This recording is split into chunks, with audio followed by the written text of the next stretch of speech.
In this video, I'm going to introduce some of the main tools that are used all throughout coding. So these are kind of the workhorses of coding here.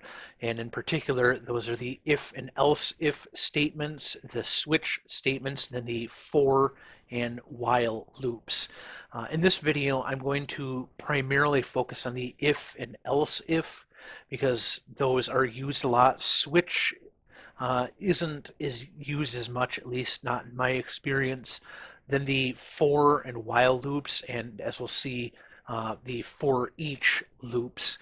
Those are, I'll introduce them in this video, but it'll be in the next few videos after this when I talk about data structures that we'll really get to see what those things are useful for. And so that's where we will see those in action. So this video will be mostly the else, if, and the if statements. So if statements are, essentially just what they sound like. They're if then statements. So for instance, we can have if some condition A holds, then do C. But if A does not hold, then you go down to the next line. Else if B holds, then do D.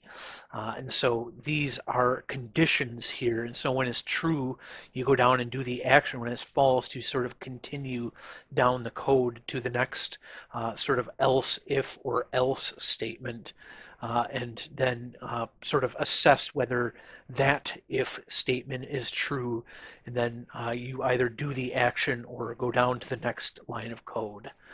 And so you can sort of pile up multiple of these. You can do it without any else's on here. Just if some condition holds, then do this thing. Otherwise, don't do that thing. But you can also have if and else, where if some condition holds, then you do the thing. Else, so else just means if you don't do the if, then you do the else. So the else is sort of the default here, that you always do the else if the if does not happen. Whereas here we have if, else if, and else. So if it'll check if this condition is true first, and if it's true, then it will do whatever is in the function here in this statement. If this condition is not true, then it goes down to the else if. If that condition is true, then it will do whatever is in the curly brackets here. But if that is not true, then it'll go down to else, and then it will do that. But you can also do it without an else. So you could just have if, else if going down, and then no else. And essentially that just means if none of those conditions are satisfied, then it just sort of skips that line or those lines of code and just continues on with the code after those. But if there is this else statement, then if all the other conditions above are not satisfied, the else statement will occur. And so, yeah, like I said, you can pile on more and more of these else ifs on here. And so I am going to look I'm going to code sort of an example of this. And one thing you will notice on here is the way that I have this code set up. So in the last video, I introduced this idea of the main function here. And so this is the code that will actually get carried out. But what you'll see is that I'm actually calling this function right here, calculator. Well, I have that up here. So this is our calculator function right here, which is what I'm actually going to be writing in this video. But what you see here, this code is just sort of writing, input your first number, then the user will input their first number here, then the prompt for the second number comes up, the user will input their second number here, then actually this should be the operator, so I'll actually change that here.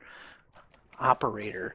And so what we see here is that this first number int num1, and the second number is int num2, so there's integers, and we are calling them num1 and num2, but then this one is a character, so character OP for operator.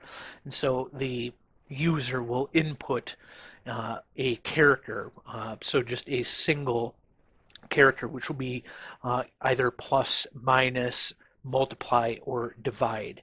And then what we see here is this line of code right here will actually call the calculator code that I'm going to write up here and actually perform the code that I'm going to write in this calculator part here. This stuff right here, so this, and I'm not going to get too deep into this right now, but just know that this code right here is essentially creating an object that I'm calling if statements.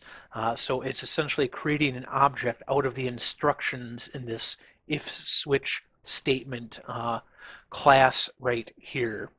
And so it's creating that object. Then we can use this object here to actually perform the method within those instructions. So we're using this object, and that's allowing us to perform all the methods and so forth that we put into this class right here. But like I said, in the future, I will go a lot more into this object-oriented programming, but this is just sort of a very brief introduction to that.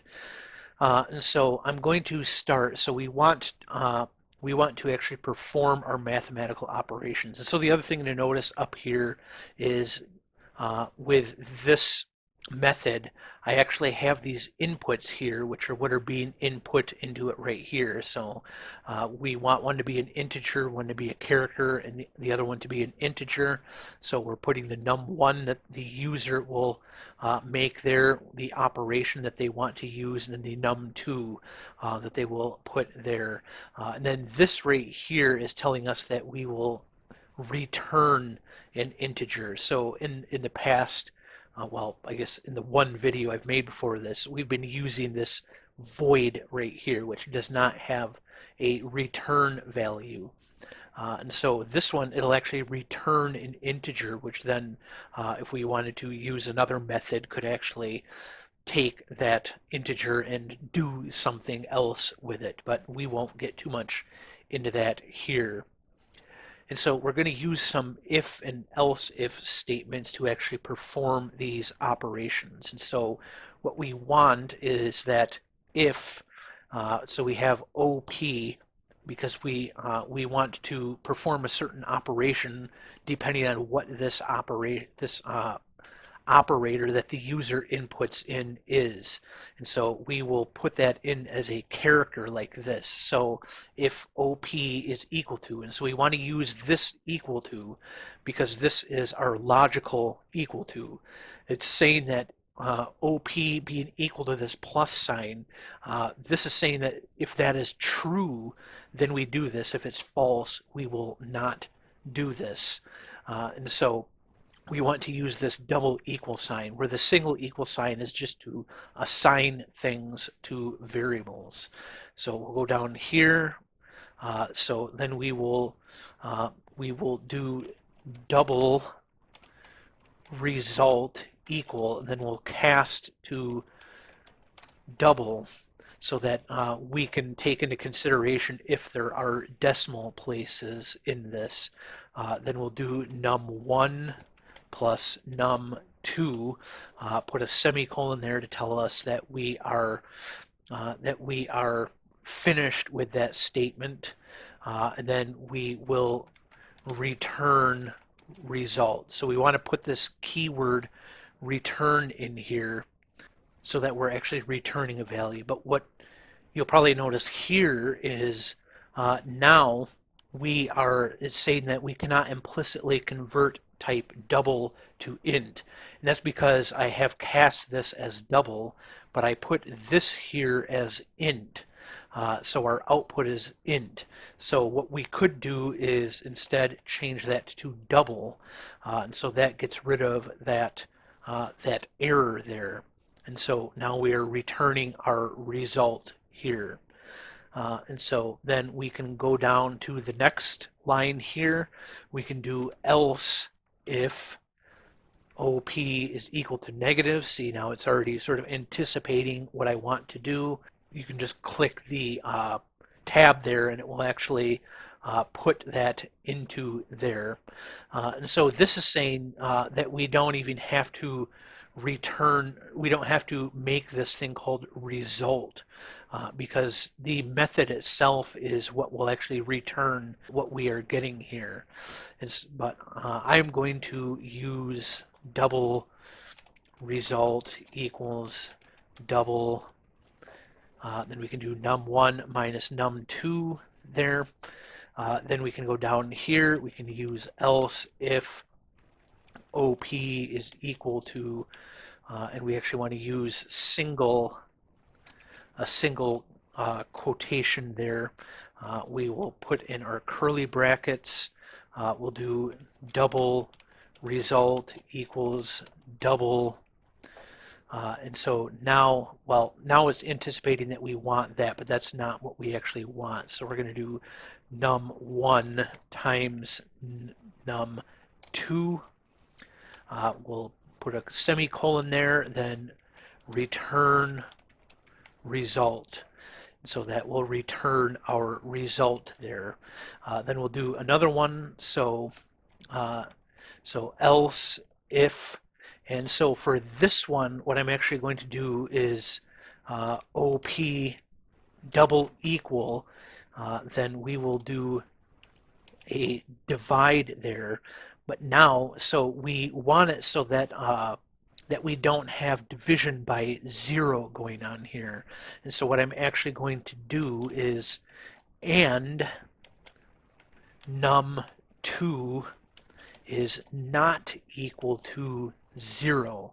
So this will not actually get carried out if num2 is equal to 0.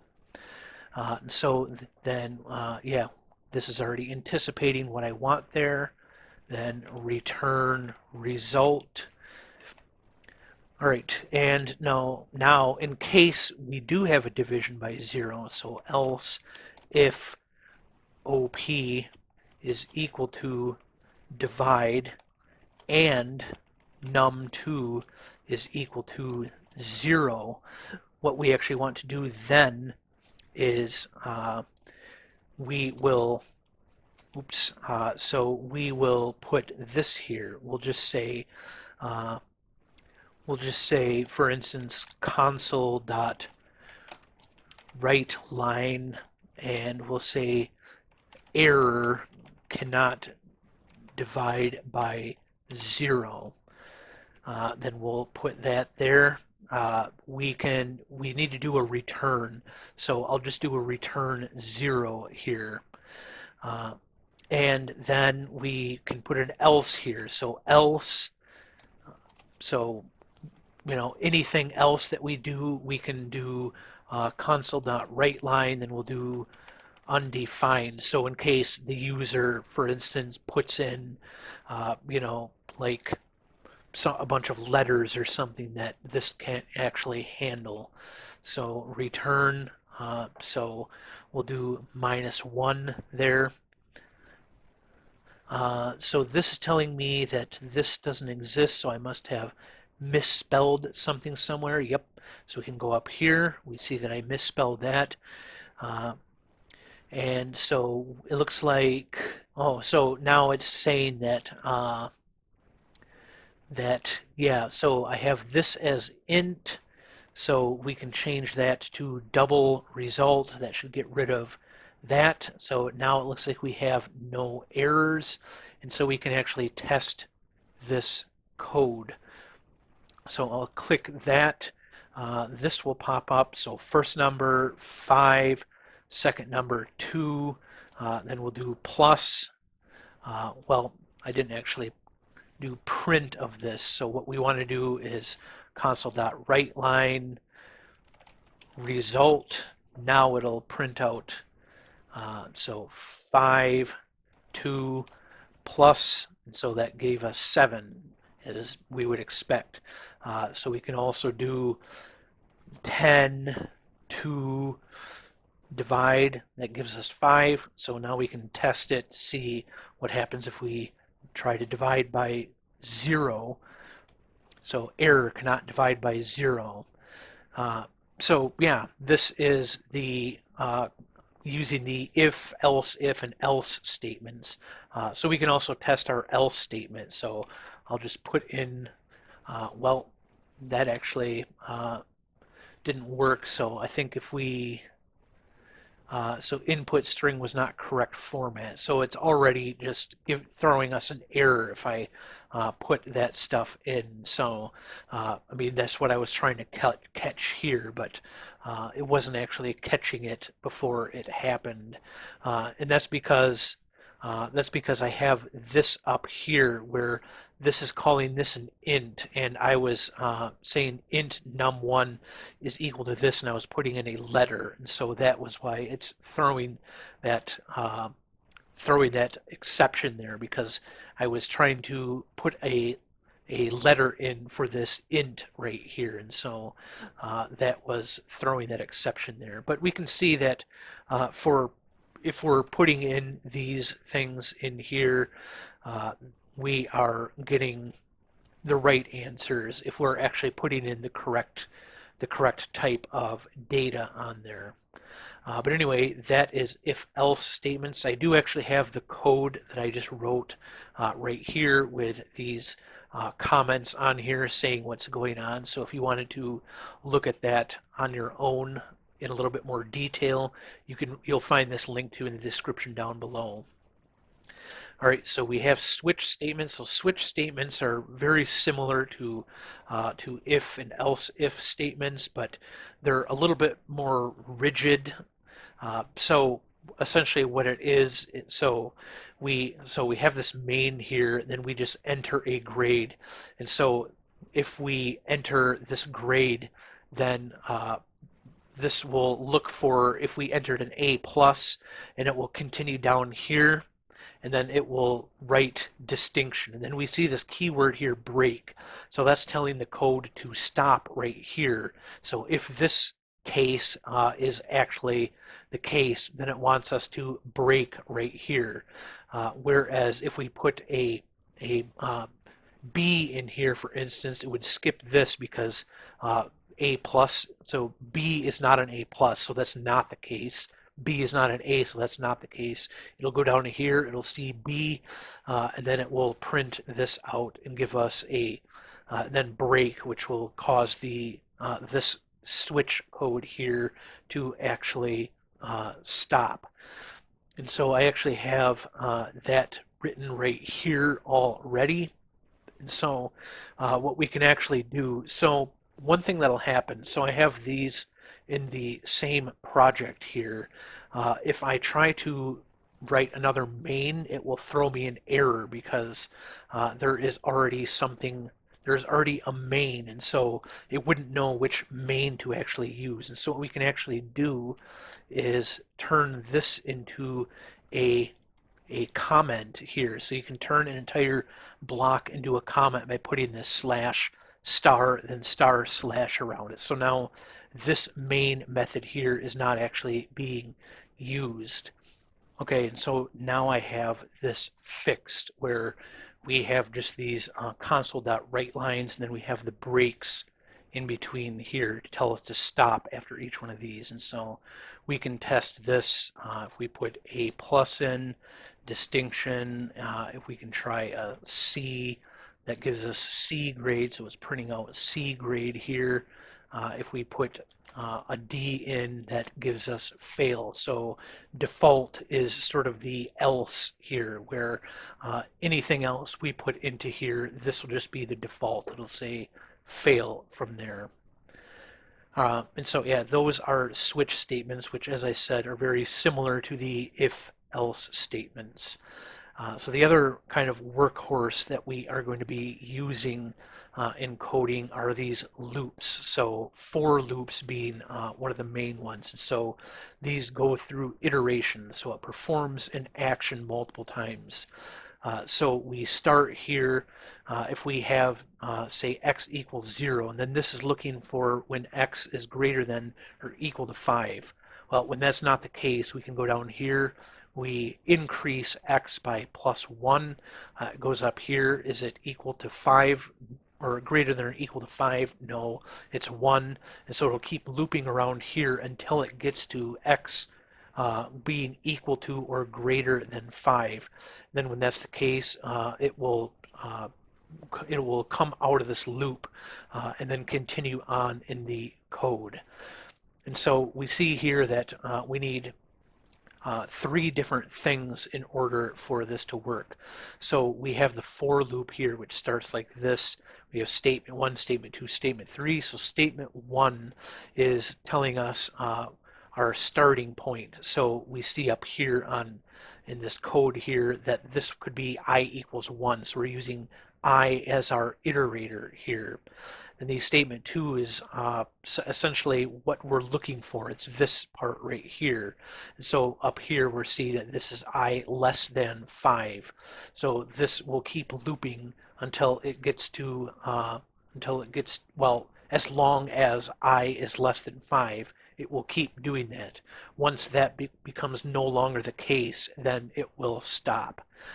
Statement 3 is our increment, and so in this case we have this I++, and so each time we go through the loop, I increases by 1. And so if we start at I equals 0, it will print this out, then it will loop back around. I will go up by 1, so that's still less than 5. So it will print this out a second time, and so this we see here, this would be printing I. So it would print 0, then it would print 1, then 2, then 3, and then 4. And then once it looped back around after that, I would no longer be less than 5, and so the loop would end. And so what we can do is sort of, well, with these iterations, this is where you can get into things like infinite loops and stuff like that. And so you want to be able to sort of parse what your for loop is actually going to do.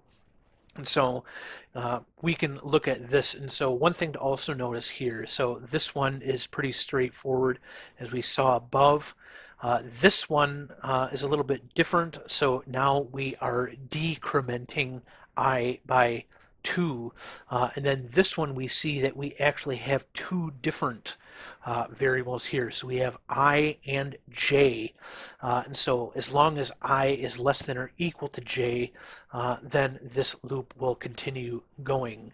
And so we can actually try plugging these in. So I'm going to erase this code right here.